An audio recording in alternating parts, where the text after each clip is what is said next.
So, how to pick the right software development vendor for you? Today we're going to look at that from different angles and aspects, covering yourself, so what you need to do to be better prepared for that process, and then how to look at your potential vendor to the right glances, taking into account their portfolio, their expertise, their clients, previous clients, etc., etc. So first, we start with you. You have to look at your goals, at your requirements, and define them as clearly and as precisely as possible. This will be the key to success of choosing a vendor.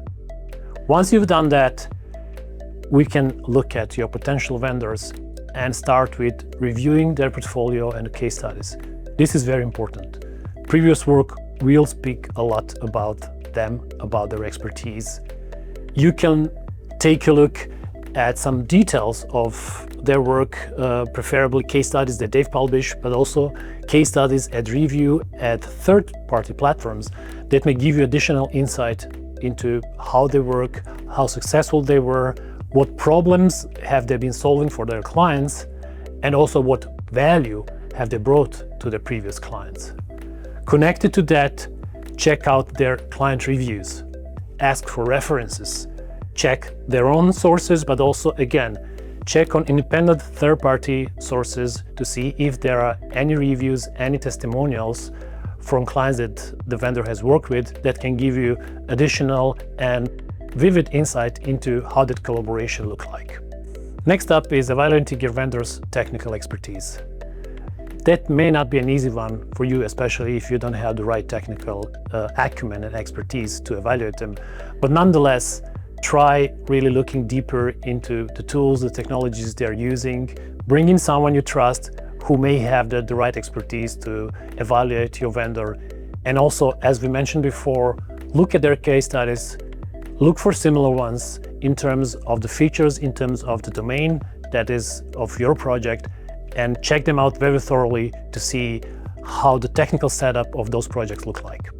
And now for my favorite, communication and cultural fit. In any relationship, also in business, we are not working with robots. We work and communicate with other people. So how we get along is very important. Make your communication with a potential vendor as thorough and as direct as possible. Not just rely on email, but have meetings, look them in their eyes, evaluate how fast they are in their responses, how transparent they are in conveying any information you may require for them. And then, very important, listen to your gut. You have to feel comfortable working and communicating with that person. Following up on that is your understanding of the collaboration process. Make sure you understand the process of your future collaboration with a vendor, how the project's going to look like in every step, starting with onboarding, through meetings, demos, any means and channels of communication. Don't be afraid to ask questions here, because it's important that you understand the whole process beforehand. And last but not least, it's the money. Make sure you understand your vendor's pricing models very clearly. Ask questions, find out about the structure of the cost of their prices.